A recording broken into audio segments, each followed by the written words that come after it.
Olá, meu nome é Dulcineia Santos, eu sou coach, trabalho com terapia multidimensional, que é uma terapia de cura energética. Eu sou certificada MBTI, é uma teoria de tipos psicológicos. E dentro desse universo, né, de cura com barras de Access, eu também utilizo a antroposofia. E a antroposofia foi muito importante para o meu processo de autoconhecimento.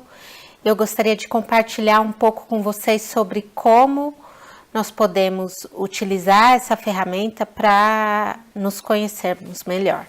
Então, assim, existem várias ferramentas, né, que você pode utilizar no seu processo de autoconhecimento. A que eu vou utilizar hoje é a antroposofia, que é uma filosofia que eu estudei aqui na Suíça durante 3 anos. Ela foi criada pelo filósofo Rudolf Steiner. Ele criou essa filosofia de uma maneira que ela pudesse ser aplicada a todas as áreas da vida. Então, pode ser usada e é usada na educação, né, as escolas Waldorf, na arquitetura, na agricultura. Se você conhece algum produto Demeter, você já deve ter ouvido falar nessa marca. É uma marca de comida orgânica e antroposófica. Como terapia, né, tem a terapia biográfica, na arte, enfim. Primeiro, por que se autoconhecer, né? Porque quando nós nos conhecemos melhor, a gente coloca luz nos padrões. E a partir do momento que se coloca a luz naquele padrão, é possível transformar, né? Mudar para melhor, não repetir padrões que são advindos de condicionamento dos nossos pais ou de uma maneira religiosa de pensar, mas que a gente tenha realmente consciência das nossas escolhas, de apenas não reagir, né? Mas realmente ser consciente do que está fazendo, escolher um caminho melhor na sua maneira de vivenciar o mundo. A Sociedade Antroposófica define a antroposofia como um método de conhecimento da natureza do ser humano e do universo, que amplia o conhecimento obtido pelo método científico convencional, bem como a sua aplicação em praticamente todas as áreas da vida humana. Bom, uma das bases da antroposofia é o conhecimento de que nós não somos só um corpo físico. Então, existe um corpo físico, o corpo etérico, que o cristianismo vai chamar de sopro da vida e os orientais vão chamar de Ki-O-Prana. O corpo astral, que é onde as emoções são processadas, e o corpo espiritual ou o eu. Através do entendimento desses corpos, nós começamos a entender muitas outras coisas a nosso respeito. Como nós não temos muito tempo, eu vou fazer um resumo que é para servir de base para uma pesquisa mais aprofundada. Então, a primeira coisa, né, é entender quando esses corpos vão se desenvolvendo, em que etapas da vida. Então, o corpo físico, é claro que a gente sabe que, né, até os 21 a gente ainda está crescendo. A grande etapa de crescimento, de desenvolvimento do corpo físico é do 0 ao 9 meses, né, durante a gravidez. Depois o corpo etérico, ele vai se desenvolver do 0 aos 7 anos, por isso que nas escolas baseadas na antroposofia, que são as escolas Waldorf, vai se dar muita atenção para a rotina da criança, para um ritmo, porque é o ritmo e uma rotina que fortalece o nosso corpo etérico. Isso serve para nós adultos também, né? Quando você está se sentindo cansado, sem força, sem energia, se você estabelecer um ritmo, você pode ver que isso muda. Depois o corpo astral, ele se desenvolve dos 7 aos 14 anos. E aí essa é a época, né, em que essa questão anímica, questão das emoções, ela é muito forte, ela é muito presente. Nessa época, a arte, ela é como se fosse um alimento para o adolescente, né? É muito importante que se tenha cuidado com o tipo de heróis que se apresenta para os adolescentes, o que eles assistem, quais são os valores que eles estão desenvolvendo através daqueles heróis, né? Jogos de videogames, quem são as pessoas que eles admiram. Depois dos 14 aos 21 anos, é o desenvolvimento da personalidade. Essa é a época que nós nos entendemos separados do mundo e que o pensamento começa a ser alimentado. Nessa época começam as discussões filosóficas, os ideais, o criticismo. Então, quando se dá demasiada atenção a um órgão, você acaba enfraquecendo o outro, né? Se você dá muita atenção ao intelecto durante a fase que o corpo etérico deveria estar se formando, então isso vai se mostrar de alguma forma no corpo físico, né? Através de anemia, através de palidez, através de fraqueza orgânica. Por aí nós já podemos começar a entender o que é a doença, né? A doença, ela é um desequilíbrio entre esses corpos. Então, eu já dei um exemplo, né, do corpo intelectual e o corpo etérico, o que pode acontecer. E um outro exemplo, quando você vê uma criança ou um adulto fleumático, um pouco mais sonolento, um pouco mais pesado, com uma estrutura maior, então você pode fazer o contrário, que é estimular o lado intelectual, que é para promover o equilíbrio. Ainda complementando sobre a doença, um outro exemplo é uma pessoa que não trabalhe bem as emoções. De que maneira o corpo físico vai mostrar isso, né? Mais tarde, através de um câncer, uma pessoa que não trabalhou bem a raiva ou o perdão, né? Uma pessoa que tem uma visão muito dura da vida, muito rígida da vida, ela começa a desenvolver artrose, artrite, ela começa a enrijecer essas partes do corpo, assim como ela tinha enrijecido a mente. Daí, nós já podemos entender um outro tipo de divisão relacionada ao corpo físico, que é o que o Steiner chama de corpo trimembrado, né? Outra das bases da antroposofia, que é o pensar, o sentir e o querer. Então, o pensar está relacionado a essa primeira parte aqui, né, do corpo, que é essa parte neurosensorial.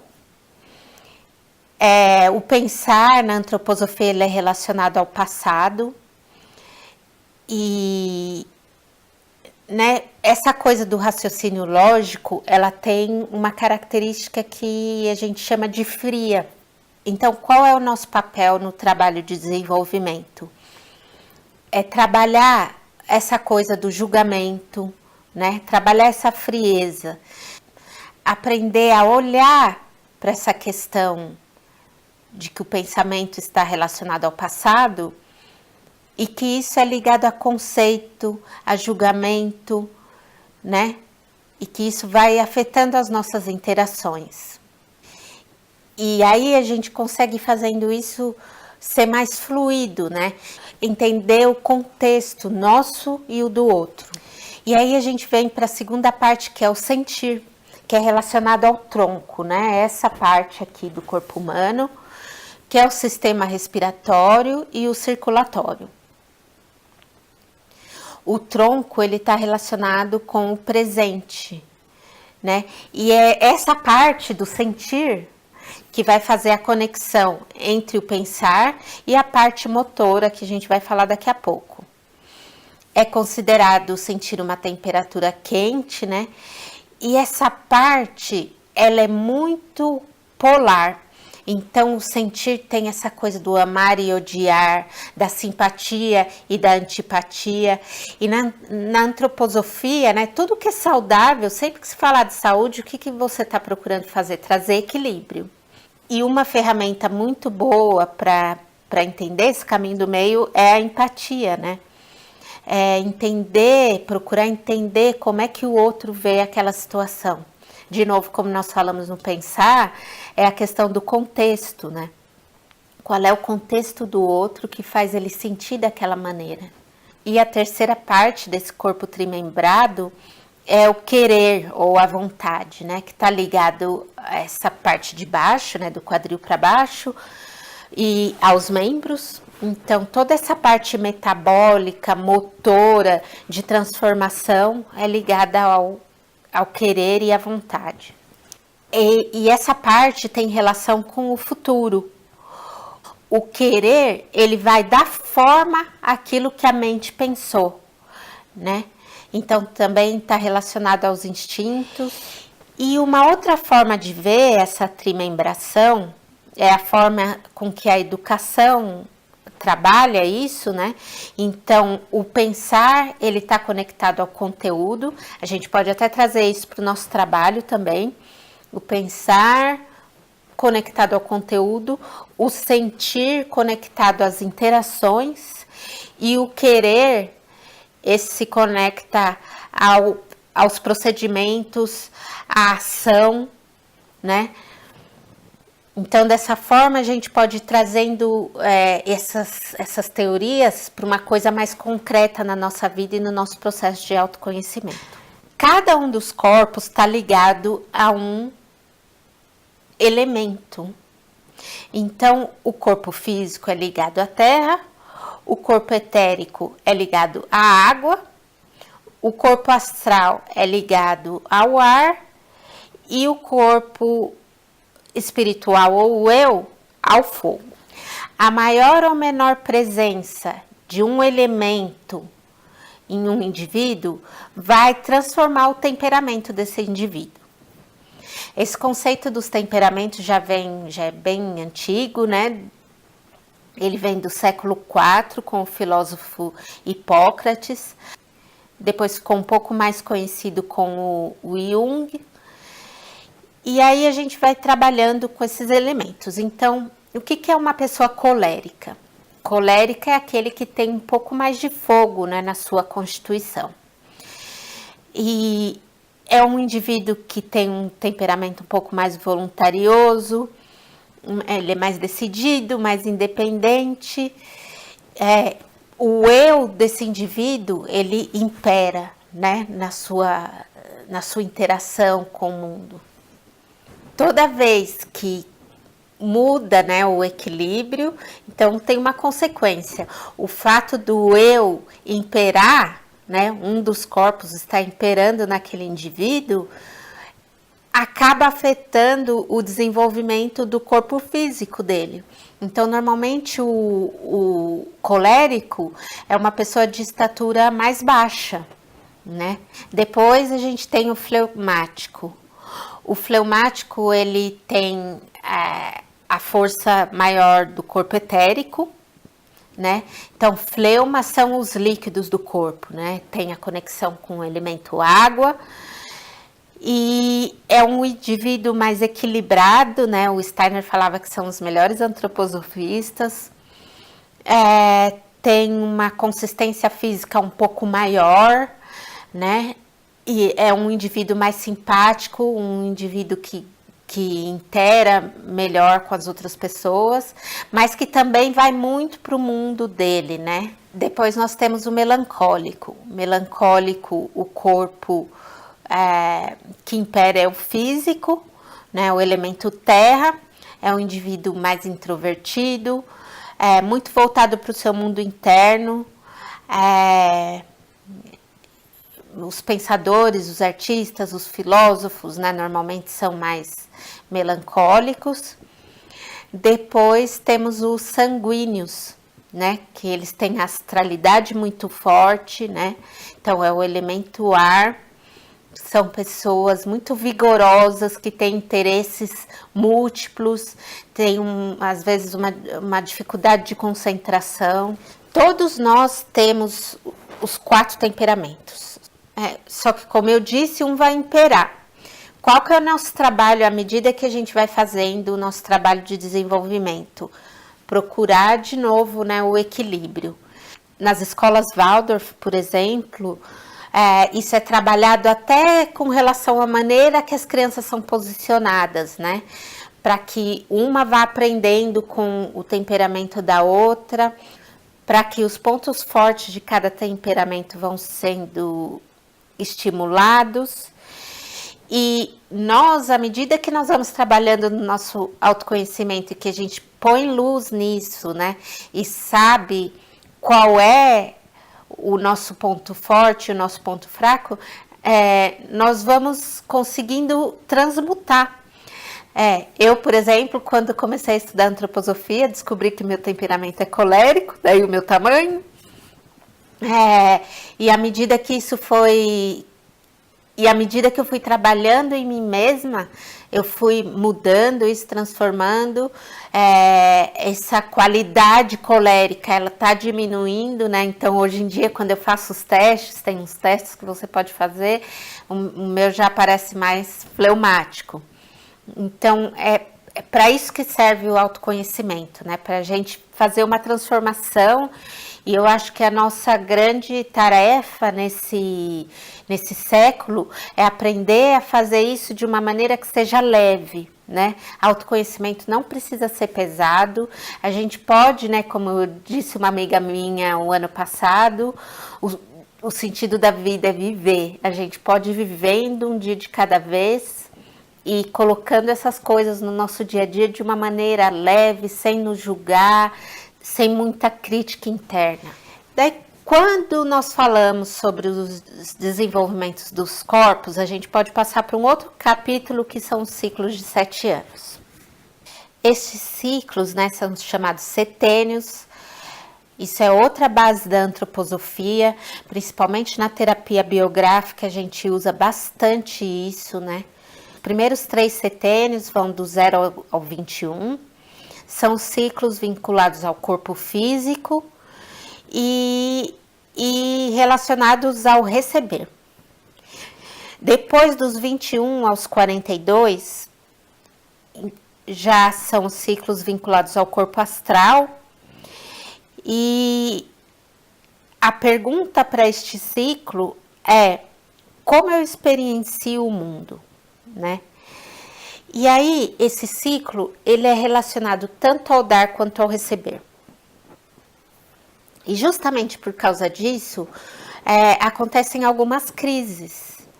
A primeira dessas crises acontece por volta dos 27 anos, quando a pessoa começa a questionar por que receber era tão fácil e agora para dar é tão difícil, né? Então, as pessoas que tinham objetivos artísticos, elas começam a desistir disso, porque elas não sabem como pôr isso para fora. Tem um índice muito grande de suicídio, né? A gente vê muitos artistas cometendo suicídio nessa época. Os sonhos que as pessoas tinham na época de faculdade, elas começam a deixar para trás e elas querem ter, né? Ter uma casa, ter uma família, um casamento. E esse desistir de sonhos, né, ele pode acabar virando uma depressão.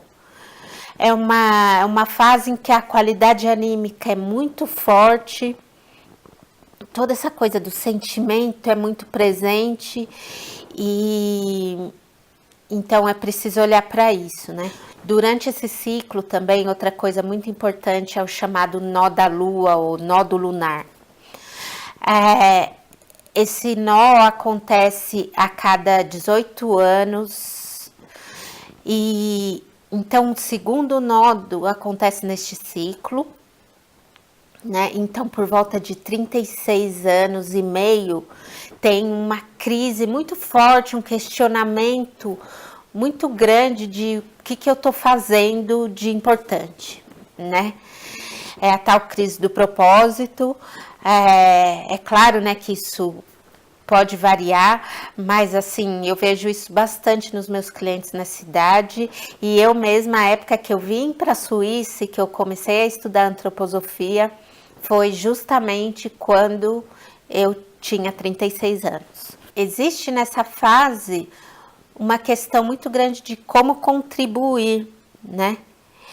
E aí tem uma pergunta também desse ciclo, que é: se eu coloco todos os meus papéis de lado, né? Tudo aquilo que eu consegui aos 20 e poucos anos, um diploma, talvez uma família, uma casa. Se eu coloco tudo isso de lado, o que sobra? A próxima fase é a fase dos 42 aos 63 anos, que é um ciclo vinculado ao eu. É relacionado ao dar, e aos 42 é quando, segundo a antroposofia, nós somos adultos. Então, nessa idade, a gente tem que ter parado de culpar os pais, né, pelas coisas que acontecem pra gente, e realmente ter assumido o nosso papel na vida, e aí começar realmente a entregar para o mundo tudo que a gente recebeu. Tomar responsabilidade pela vida. Dos 21 até os 42, a gente sente que tudo é possível. Você entende que é capaz de fazer tudo. Depois, a partir dos 42, você começa já a entender os seus limites, né? O limite do tempo, os limites físicos. E há uma questão também que dos 42 aos 49, na visão antroposófica, é como se fosse uma segunda adolescência. Essa também é uma fase em que as forças criativas, elas começam a diminuir. Então, toda essa coisa, né, do útero na mulher, do ovário, e essa questão criativa física, ela tem que ser transformada numa questão criativa de entrega, né? O que a gente pode fazer criativamente para entregar para o mundo? Quando isso não é feito, o corpo sente, né? O corpo transforma isso numa doença. Então, o corpo aqui na Terra, ele é o nosso veículo, né? De experienciar a Terra. Então, sempre o corpo ele vai te dar mostras, né? Do que é que está errado. Tem um livro chamado Psicologia da Alma, né, que não tem a ver com antroposofia, mas que é um livro que fala que é um erro que a gente comete achar que o corpo físico é menos importante que os outros, porque através do corpo físico a gente pode fazer todas as outras transformações, né? E através do corpo físico também a gente entende o que é que precisa ser mudado. O importante nessa fase, nesses setênios, é saber que apesar de a gente estar sendo chamado para entregar, ninguém precisa virar um guru e ir embora para a Índia, entendeu? A gente pode, dentro daquilo que nós já estamos fazendo, entregar alguma coisa, né?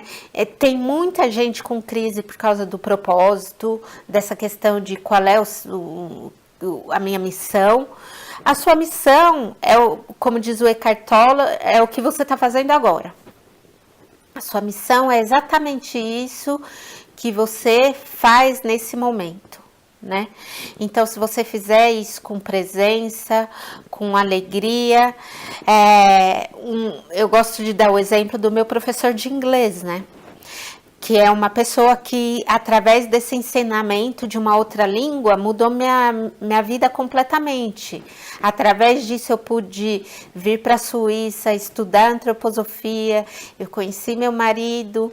Então, desde que você faça aquilo com esse sentido de que você já está cumprindo o seu propósito, aquilo vai ter sentido e vai ajudar outras pessoas. Depois dos 49 aos 56, nós começamos a viver um outro momento em que o corpo físico vai perdendo um pouco a sua importância e a espiritualidade vai ganhando mais espaço, né? Muita gente começa a questionar, a buscar. É uma fase em que nós somos convidados a refletir luz, né? E essa luz vem de dentro, vai para fora. E a força é substituída pelo ritmo. É um bom momento para a gente revisar nossa história, né? Aprender a não se julgar, a aceitar o que é. E um bom exercício para isso é pensar na vida, nos nossos relacionamentos, nas nossas obrigações, como galhos de uma árvore. A antroposofia trabalha muito com arte, com desenhos, então a gente pode até fazer isso, desenhar ou pintar. E aí, quais são os galhos dessa árvore que estão precisando ser podados para que outros possam nascer nessa época, né? Quais são os galhos que precisam nascer nessa época? Toda vez que você trabalha com arte, com pintura, com desenho, você está trabalhando com transformação, né?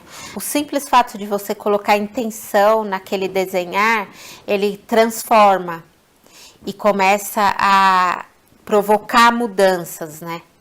Quais são as ferramentas que a antroposofia usa para esse processo de autoconhecimento, né?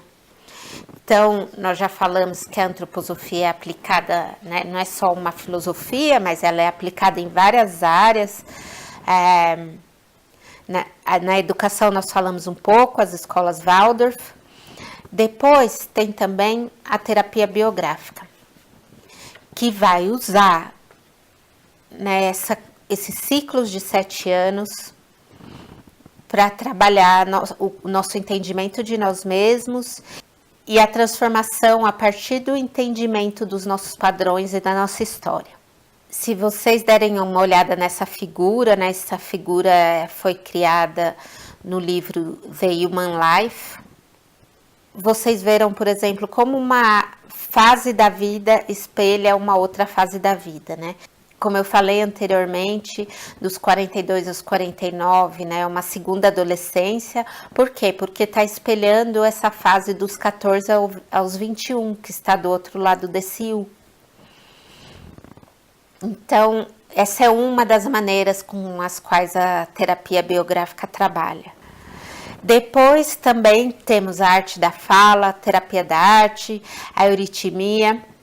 A euritmia é uma forma de dança e ela é usada de 3 formas, né? Em pedagogia, artística e curativa.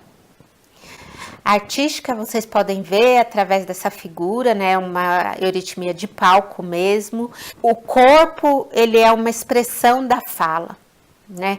Essa vestimenta, ela representa o corpo etérico. E depois a euritmia curativa ou terapêutica. Eu mesma sou testemunha da transformação que isso causa, né? Eu tinha uma amiga que ela tinha problemas hormonais e ela fez os exercícios, né, da euritmia curativa. Os exercícios que ela fez eram de fazer a vogal com o corpo, né? Então você faz o A, né, com as mãos abertas e através do trabalho com as vogais, ela foi se curando, né, e transformando o corpo dela. Não foi só uma perda de peso, foi realmente uma transformação estrutural do corpo dela. Uma coisa incrível de assistir. Na medicina, o ser humano é visto como o que ele é. E o que nós somos, né? Nós não somos os sintomas do que está acontecendo com a gente. Nós somos muito mais, nós somos um corpo etérico, um corpo astral, o eu. A medicina antroposófica vai analisar qual desequilíbrio trouxe aquela doença, né? O que você precisa trabalhar e transformar? Além de um médico, né, que vai, quando necessário, te passar um medicamento natural, você vai combinar isso com arte, né, com terapias, para que você possa trabalhar a causa, né, e não só o sintoma daquilo. Depois nós temos na agricultura, a agricultura biodinâmica, a marca Demeter é antroposófica. E se a gente pensar que nós somos o que comemos, então isso é realmente muito importante dentro da antroposofia. A maioria dos antroposofistas é vegetariano, por entender, né, que o animal tem um corpo astral também, e nós vamos ali lidar com as emoções dele.